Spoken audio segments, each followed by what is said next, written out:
Hello, and welcome to the BassandBigG.com Guntersville Grassroots Podcast. I'm your host, Pat Kennemer, and I've got my co-host over here, Trey Swindle, with me today. We got a lot we're going to talk about. It's February. It's still cold. The water's cold. There's plenty of floating eelgrass. Always. Yeah. We're going to talk about, first we're going to talk about the last couple of weekends tournaments. They got started a little early, the last weekend of January. We had an ABA Open Series. I think they had 45 boats. Johnny Patterson, Guntersville legend, been winning tournaments for years. He won with 23-29. There were three 20-pound bags. This past weekend, in good Guntersville fashion, we had a BFL with a cold front 2 days before it. Plenty of high bluebird skies and strong winds. Mm-hmm. Trey got to play with those strong winds down in Florida. We'll talk about that in a little while. The BFL had 215 boats, enough people crazy enough to go slide down the boat ramp. That's right. Speaking of which, did you hear about the truck that slid in the water? So I didn't have very good phone service down there in Florida, but I did have a buddy of mine that was fishing it. He sent me the videos of it and the pictures, and he's like, dude, you ain't going to believe this. And I finally got it like 2 days later. I got enough service, but that was crazy. No phone service in Florida? Not very much, no. So you've seen more than I have. I saw one little video, but now I was at Goose Pond that day, and I got a first-hand account from a lady working in there, and it was apparently they just got a lot of momentum and just went. Well, that's what I heard. It was icy, and it just when it started, there was no stopping it. Like it was just gone. Yeah, I've slid a little in the past, but when there's 3 foot of ice and you hit the water, you normally stop. But Goose Pond's ramp's 30, 40 yards long. So but that's also a tricky situation because if you don't hook the front of your boat, if the bunks are wet, it's liable to slip off and land on the concrete. But also, if you don't unhook it, just like that happened, the whole boat's going under with it. So if he would have unhooked it, it would have just launched the boat, Yeah. So the only real answer to that's not go fishing when it's 23 degrees. Yeah, just stay home and drink coffee. Well, despite the cold weather and wind, as always in Guntersville fashion, somebody caught him. Casey Martin, who has won quite a few BFLs and other tournaments on the lake, had 26 pounds, 14 ounces. Jim Leary is a guide, had 25.02. He also won Big Fish, had a 7.08. That was a big fish out of 215 boats. Third place was Mickey Beck with 22 pounds and an ounce. Fourth place was Cole Wade with 2014. Cole Wade's a Scottsboro local. I know him from growing up over there years ago. And fifth place was Brian Merriman with 20.08. Had some co-anglers, a pretty decent bag. Yeah, that's one thing that stood out to me is first things first, I want to say, Jim Leary, I don't know if you paid attention to it. He's been on a roll. I mean, and I got one thing written down right here I wanted to get into, but I wanted to say that for all y'all guys out there, if y'all ain't paying attention to Jim Leary, he's been winning some money. But we're going to try not to read off a sheet, but I did see one thing I had to write down, just stuck out to me, a co-angler. I'm not even going to try to pronounce your last name because I'll butch it up and make you sound bad, but his first name's Luke. He had 1905 out of the back of somebody's boat. I tried to look and see who he was paired up with and couldn't find it, but 1905 out of the back of somebody's boat is pretty good. I mean, I know it was tough, but that's pretty good. But it looks like it only took 5 pounds to get a check. 52nd place check took 5 pounds. On the co-angler side. On the co-angler side, yes. Yeah, and it took, I think, right at 12 pounds to get a check on the boater side. Mm-hmm. And there were 60 zeros. Yeah, so it was tough. It was tough. For Casey Martin to catch 26.14 and Jim Leary to catch 25.02 on a day where there was 60 zeros, that's pretty good. We're going to try to get a little more information on how that came to be. Casey's a stick. He knows how to catch them, whether it's grass, deep, always bridges, has, whatever, always has. Super nice guy. I don't think he's guiding anymore. I'm not sure. Not much. Not much, I don't think. Also Saturday, everybody was kind of complaining. It looked like March, even though it was February. There was an ABA couples tournament that normally goes out of Goose Pond that went to Waterfront. They only had 8 boats.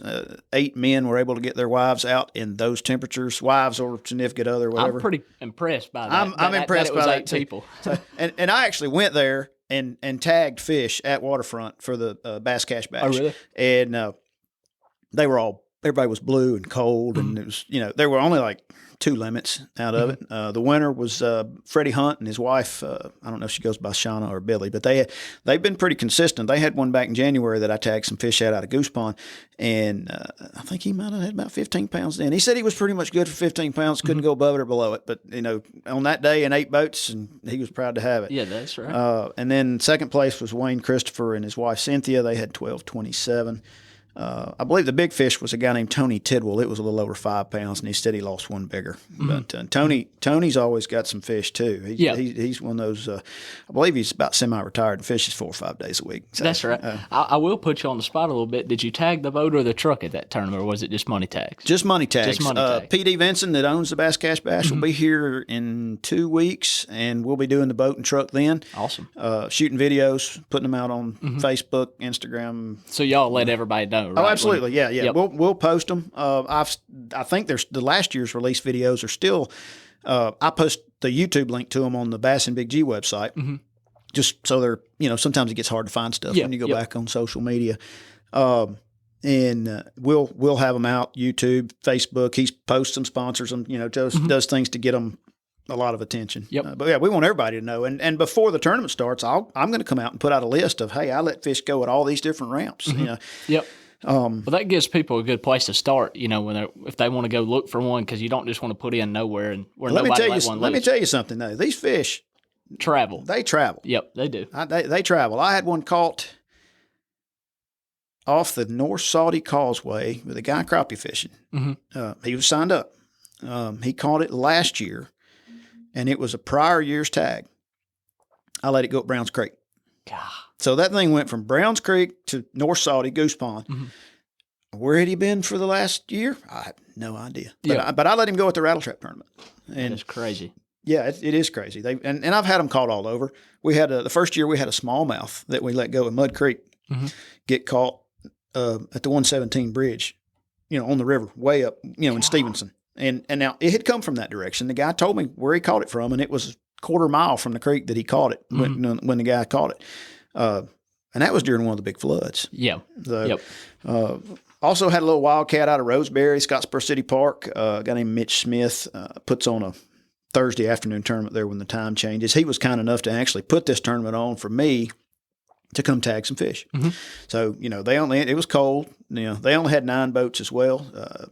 Jonathan Barksdale and Jeremy Waldrop won that with 1490. I was able to get several tag size fish. We tag a lot of 2-3 pounders, tagged there. Supposed to have tagged out of Mud Creek on Sunday, and I got a text from the director on Sunday afternoon. He was sick. I don't know if it's COVID. That seems to be going around pretty strong right now. Yep. So he didn't get to have it. There was another NBT trail out of Browns Creek. I don't have the official results. I'm pretty sure James Cornelius won it with about 17 pounds. So here in just a second, we're going to have the ABA winner from the 29th of January, Johnny Patterson, on the taunt with us. Good deal. I'm kind of glad we're having him on because, you know as well as everybody else, I've been down in Florida where it was real cold. Then it finally warmed up, but fishing was tough. And so I've been out of the loop of the Guntersville fishing, so I'm kind of glad to have him on the phone, maybe even get him to slip up and tell us a little bit about how he caught them. Yeah. Johnny and his partner, Brian Douglas, have been winning tournaments on Guntersville for a long time. I've got results on the Bass and Big G website back to 2014 when I started it. And when I started looking through them, I went, oh my goodness, Johnny Patterson, Brian Douglas, Johnny Patterson. It just on and on and on every year. Yeah, every year. I said, I'm excited to have him on. Maybe we can not get him to tell us where he caught him, but at least a little bit of idea. Because I'm gonna try to go out there this week. I don't know about you, but I'm ready to catch one again. I imagine so. Well, I'm gonna try to give Johnny a call. Hey, Johnny, are you on here with us? I'm here.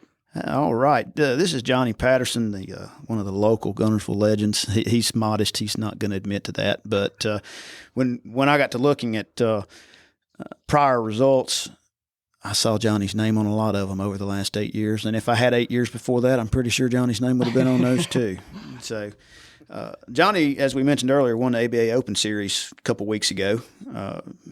Pretty strong this time of year. Seems to catch them about every year. That's right. Yeah, Johnny, I had a couple questions for you. I saw on the little website that you said you caught them on some traps and a rattle trap and a chatterbait, which is kind of typical for this time of the year. How Guntersville is this time of the year. That's about all you got to throw out here, and if you can throw a rig, of course. But I was going to ask you, did you catch them on the deeper grass, or was it shallower? What kind of depth were you looking at? Well, typically, they're on the edges, whatever edge you can find, whether that's the edge from 4 to 6 foot or from 6 to 8. And after that was a little over a week ago, Mm-hmm. and we had that massive cold front come through. It was Yes, sir. down in the teens, and the water temperature plummeted about 10 degrees. And I had been catching them up on that like 4 to 6 foot, Mm-hmm. but it had pushed them out a little bit. And actually, like I told those guys in ABA, I think that actually helped me because it pushed them to where I was. It kind of concentrated them, right? It got them out of those shallows and pushed them onto those lines, and where they were all scattered up there, and in that 4 foot, or maybe even a little shallower, some of them were. It pushed them out there to that other line, and they were a little reluctant to bite, but it bunched them up a little better. So it probably ended up helping me instead of hurting me. That's right. Let me ask you a question. When with them bunched up out there on the edge, and I agree, that's my personal preference too. I don't like being in less than 5 foot of water, but these young guys like no water. But when you're fishing on that stuff, are you using any kind of live scope technology or anything? Can you see them? Recently, I just got live scope or Lowrance Active Target. Maybe, I don't know, 2 months ago. This is my first time with it, so I'm really learning on that still.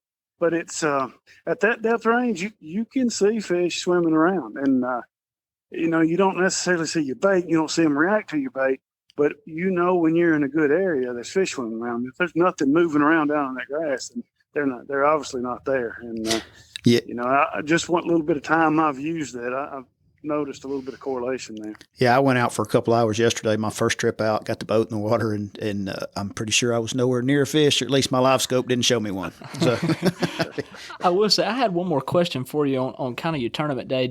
I know you said they kind of moved them, towards you, the cold front stuff. It kind of helped you. But did you kind of figure that out in practice, or was that kind of one of them just instincts? You just kind of realized that as the tournament day went on, or how'd that go for you? Well, with it being so cold, I kind of thought that's where they would be. Just from past experience, that it would push them off. I had been kind of working both, zigzagging from shallower to deep. So when all that cold weather come through, it really helped me because I didn't have to zig up in the shallow water. I could zag out in the deeper water. Yes, sir. You know how that goes just as well as I do. When you get out here in the grass at Guntersville, there's grass everywhere, and there's grass in all depths. Really, I've found some places out here where it's growing in such deep water I didn't even know it would grow. But so you kind of just have to, like you said, zig and zag and go shallower and go deeper till you finally get a bite. But I will say, I know you said you had the Lowrance Active Target, but the way it sounds like you like to fish, if you don't have the Humminbird Mega 360, I feel like you would love it. Yeah, you're probably right. And just in the last 3 weeks, I've got the 360 Ghost added on, and still experimenting with that as well. But it has a little bit of drawbacks. You can't run it all the time like you can the 360 with Humminbird. Mm-hmm. You have to. Your trolling motor head actually has to spin 180 degrees to get your picture. So if you're spot locked or moving down the line, you have to stop what you're doing and let it make a scan. So it's a little bit of a drawback, but it's pretty good tool regardless. Yeah, we'll see how it goes, especially when we get to some post spawn and when that stuff really comes into play around here. Oh, no doubt. And I've been playing with mine, trying to figure out if is it going to work in the eelgrass? And every now and then you'll see one swim by. I've had Lonnie Cochran told me he said, man, I've seen them stop and just sink down in the grass and disappear, and then they come back out. he seems to have his dialed in pretty well. But so on the grass, I kind of probably know the answer to this because that's about all that's left. But is it pretty much eelgrass? It is. If you can find anything else, anything different, it could be a gold mine. But it's so hard to find anything these days. Eelgrass has practically choked out everything else we've had over the years. We get some of that longleaf pondweed that's starting to take over, but even this time of year, it's non-existent. It's pretty much just all eelgrass. I think I pulled up the last remaining strand of hydrilla yesterday. Go put it back. Yeah, I tried. If the water hadn't been 44 degrees, I would have almost gone back under there and planted it. I miss the hydrilla days. I think I told Trey that the other day. And Trey, is younger and really doesn't know much more than eelgrass. He's going to have an advantage over a lot of us that miss the old ways. That's right. That's one thing I do like about, when I first started fishing Guntersville. I mean, I remember, one or two times vividly, I come out here with Uncle G and it was like right at the end where you could actually just find a mat of just hydrilla. But y'all know as well as I do now, if you find hydrilla, it's choked out with eelgrass. So you're in an eelgrass field and then you're like, oh, well, there's one stick of hydrilla, but it don't do you no good. You need, but like he said, if you find a field of hydrilla, which is like a needle in a haystack out here, like it could be a gold mine, but there's just none of it no more. That's right. That's right. And unfortunately, when we get around to September, the old legendary frog season that we used to have, or the old timers called it rat fishing, those days are probably pretty much gone as far as the thick sloppy mats that we used to have. You're right. It's even taken over a lot of the upriver stuff. So, So Johnny, how do you attack eelgrass in 2 foot of water or 3 foot of water that's a foot under the surface and you can see it? I mean, those fish, I mean, they're there. They move around in it, but the water gets so clear. You think they're in the holes and they just cruise around like an aquarium? What do you think? I think they like kind of like what Lonnie said. I think they bury up in it a lot of times, but those holes are key too. If you can find those big holes, and a lot of times you can see them out there. Even if the water's a little dingy, it'll be all dark, and you'll see big light patches out there. And those sometimes those holes can be magnets. And I think they use those edges, right, as a bass does. Look for anything different. They look for those edges, and they can set off an edge of that eelgrass, and anything comes in that hole, it's fair game. Right. It doesn't matter if it's in a foot of water or 10 foot of water. Exactly. An edge is an edge, and a bass is a predator. That's right. I will say, I want to say this and see what y'all think about it. Like y'all said, I'm younger, so really just about all I've ever known at Guntersville is eelgrass, really and truly. I've noticed for me, and I'm not claiming to be, y'all are a whole lot. Y'all spent more years out here than I was alive. So, but no offense to anybody, don't get mad at me.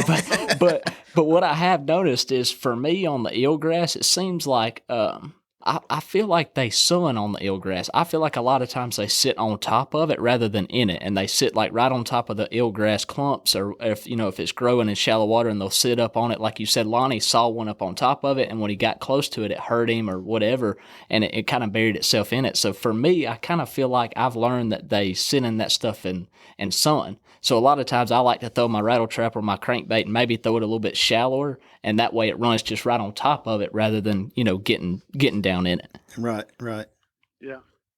So the eelgrass to me is like carpet. Mm-hmm.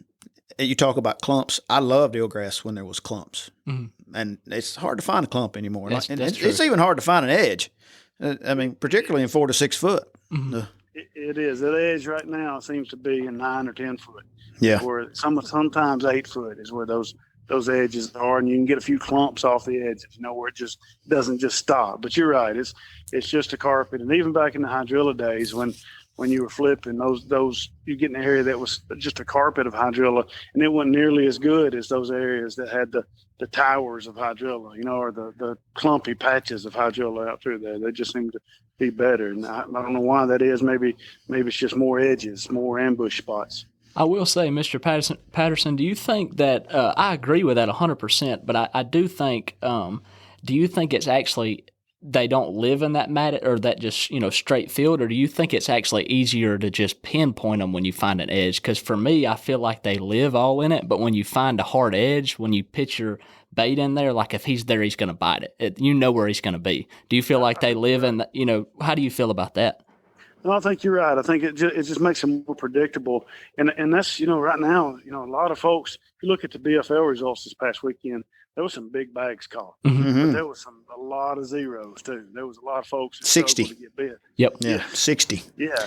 And I think what's happened is we talk about that carpet of eelgrass.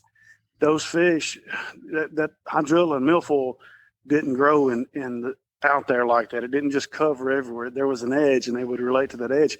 Well, now some of those acres that used to be nothing out there, just thousands of acres that was in 10 foot, 11 foot, now sometimes those areas have eelgrass on the bottom. Mm-hmm. So those bass just spread out. They don't have those. They don't have to honor those ambush spots, those ambush points. And you're exactly right. I believe they're out there. They're just scattered. They're just harder. It's made it harder. You got to cover a lot more water. Mm-hmm. Yes. So in your ABA, did you catch most of yours on one little stretch, or did you have to cover a lot of water?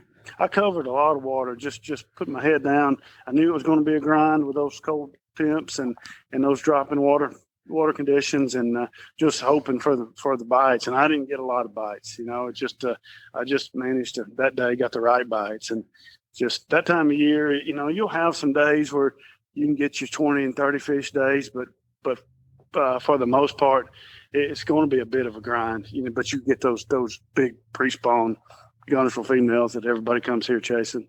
Mm-hmm. That's right. That's right. We don't want to keep you on here all day, but I do got one more question for you. It's February. It's Lake Guntersville. We got people traveling all across the country to come fish these big tournaments that are fixing to start up. And I'm not going to put you on the spot and ask you where, but I do. For the people traveling and coming, the Rattle Trap tournament and all those other big tournaments. Do you mind telling us if you caught them up the lake or down the lake or kind of middle of the lake?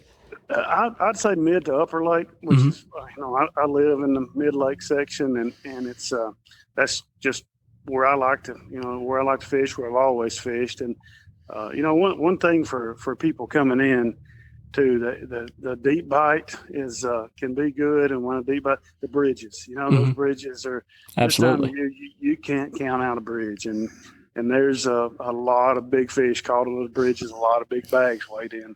As long as you like fishing around people. That's right. That's right. It'll try your patience. And, best thing to do is get the line straight up with someone. You cast to their feet and they cast to your feet. A lot of folks can't do that. But if you can stand it, you can cash in on it. That's a patience game, isn't it? Just waiting on the little flurries. That's right. Are you fishing the Rattle Trap tournament this weekend? I am. All right. You've won it before, right? Well, I have. My partner, Brian Douglas, and I, we actually hold the record for all the Rattle Trap tournaments. We had 29 something here 2 or 3 years ago. And what I thought. It's yet to be beat. And if it gets beat this year, I hope we do it. Yeah, hope so. Well, I'm fishing it too. So, the only person I'd want to beat you might be me. So, I don't think from what we've done this past weekend, there's no threat of us getting close to it again. Yeah, I didn't feel very good about it yesterday either. And in good February Alabama fashion, it's going to be 60 until Saturday, and then I think the high last time I looked Sunday was 40 something. And we all know that's going to have a nice north wind to go along with it. Oh yeah. Now they'll bite that day. They won't. That day the front's blowing through, they'll probably bite. It's just going to be miserable. Mm-hmm. Yeah, that'd probably be a really good turnout for that tournament as well. That's one that has a big draw. And I remember the very first one. I think we might have had 12 boats in the first one out of Goose Pond about 11 or 12 years ago.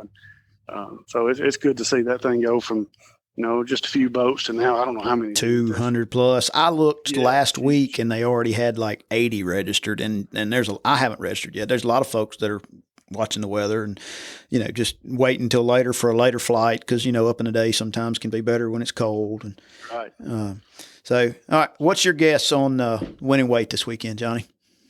I'm going to say 24 and a half. Okay. All right. Trey and I are going to come up with a wager here in a minute. We hadn't decided what. So I'm somewhere in that ballpark too, but I think we're going to bet a cheeseburger on it and That's right. and see how it works out. Johnny, I sure do appreciate you coming on, taking time to talk with us and providing some good, useful information. Well, guys, I appreciate it. If you win the Rattle Trap tournament and you catch 30 pounds, or even if you don't catch 30 pounds, I may have to get you back on here next time. All right. Anytime. Thank you, sir. You have a great day. Thank you. Thanks, guys. Bye. All right. Well, we just want to say again, thank you to Mr. Patterson for coming on. I feel like he's a super good guy. He's won a lot of money here, and I feel like he gave y'all some good information about what's going on in the lake and telling us how he caught them and even a little bit of where. And so I just want to say thanks again for him coming on, and we might just go ahead and go straight into minding your little bet about the weight it's going to take to win the Rattle Trap tournament this weekend. So I'll just go ahead and let you go first, and you tell everybody what you think it's going to take to win. I think it's going to take. I'm going to pick an exact number since we're making a wager. And okay. What's the rules? Can't go over. Can't go. We'll go. Yeah, you can't closest, go over. Or the person closest to. We'll go closest. We'll closest do that. to. All right. Okay. So 23.6. Well, daggone. Well, I was going to say 23.01, so we're going to be real close. That is going to be real close. It's going to be real close. Well, what's the deal? Are we going to do a cheeseburger or dinner, or what's it going to be? I'm cheap. We're going to go with a waterfront cheeseburger. That'll work for me. I like a waterfront cheeseburger. All right. So the Rattle Trap tournament this weekend. It's on Sunday, following a 200-boat high school tournament out of Goose Pond on Saturday. 200 plus. You never know for sure with those things. Probably have 200 in the Rattle Trap tournament. Guarantee it. It doesn't look like we're going to get any more big rain between now and then. As I mentioned, talking to Johnny, it's going to be 60 degrees for 5 or 6 days and then turn cold on Sunday. But you know what happens to them Guntersville fish after 4 or 5 days of warm weather? Yep, They're probably going to chew. biting. Yeah, they're probably going to chew. I was all over the lake this weekend from ramps and stuff, tagging various bass, cash, bass fish. Water was average to a little lower on Sunday than it was Saturday. You know, it's typically a little not below full pool this year or this time of year.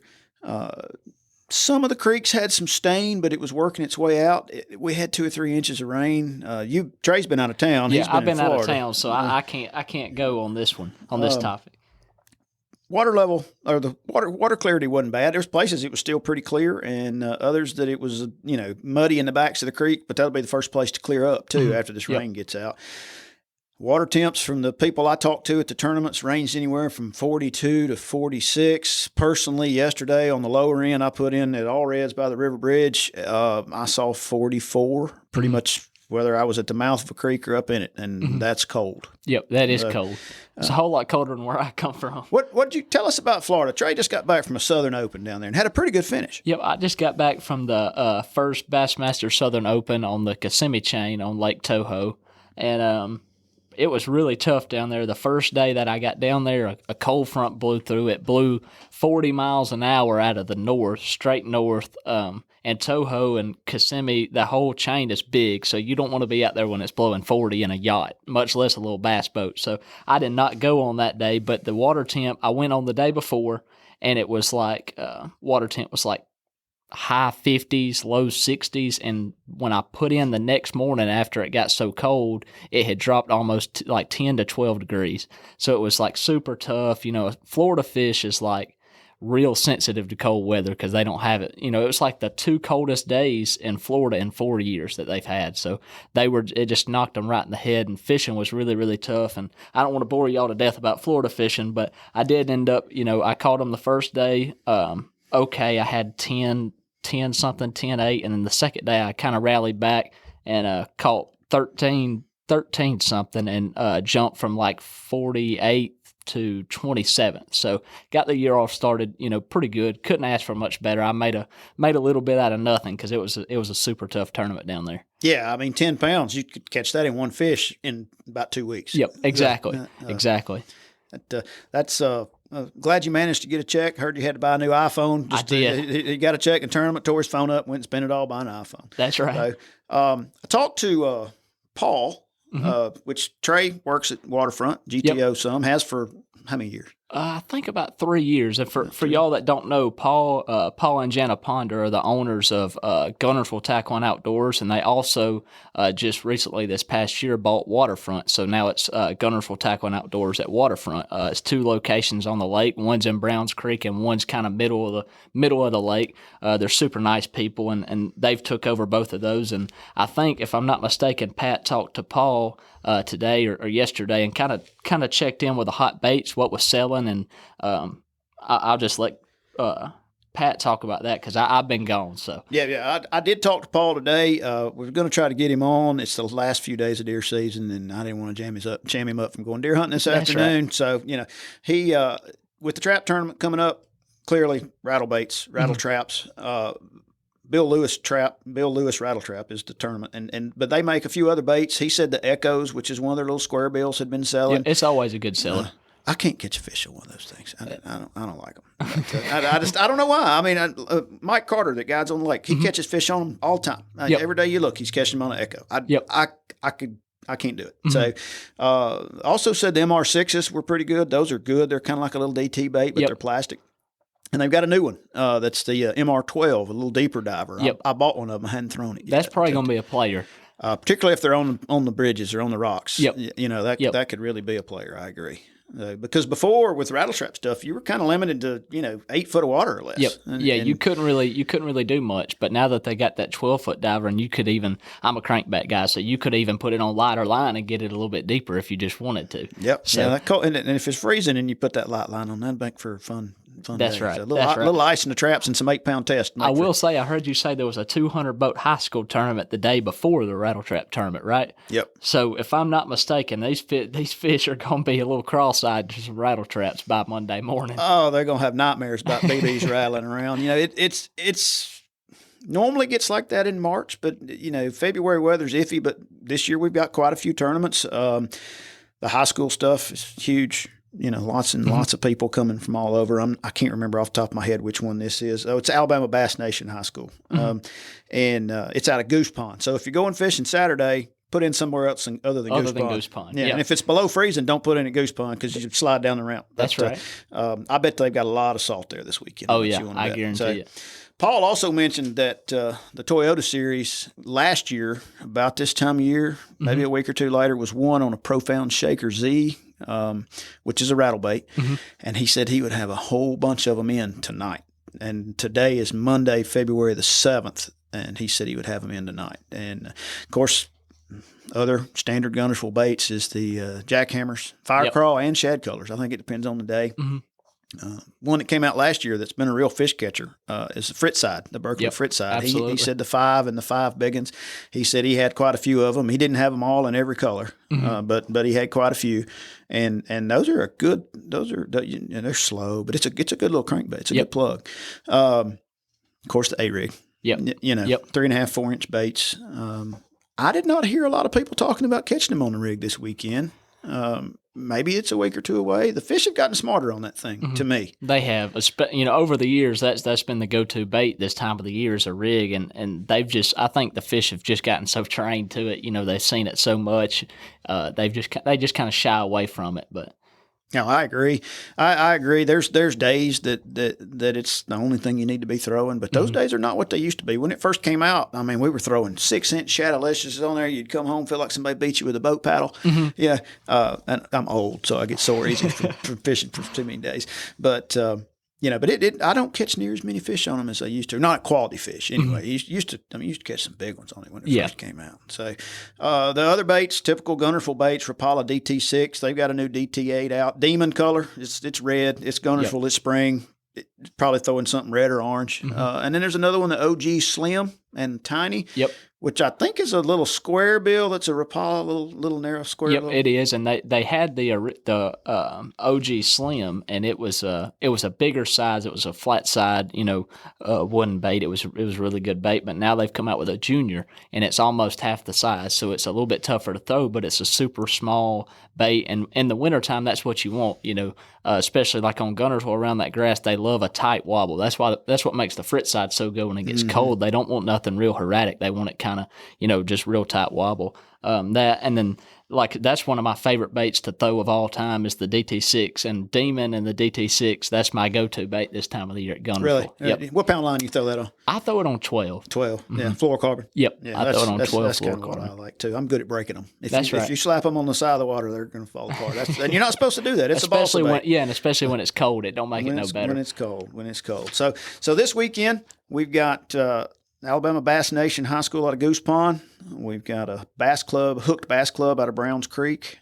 Sunday, you got the trap tournament. Got a crappie tournament also. And then starting 2 weeks from today, which is when we'll probably be recording our next podcast, is the Money Mondays Wildcat. That's a group of people that work weekends and started putting on a little Wildcat on Mondays. That goes from safe light till noon. They had a pretty good turnout. Apparently there's a lot of people that either just don't work or don't work on Mondays. That's right. So, but they're kicking off. That's their first one. It'd be February 21st.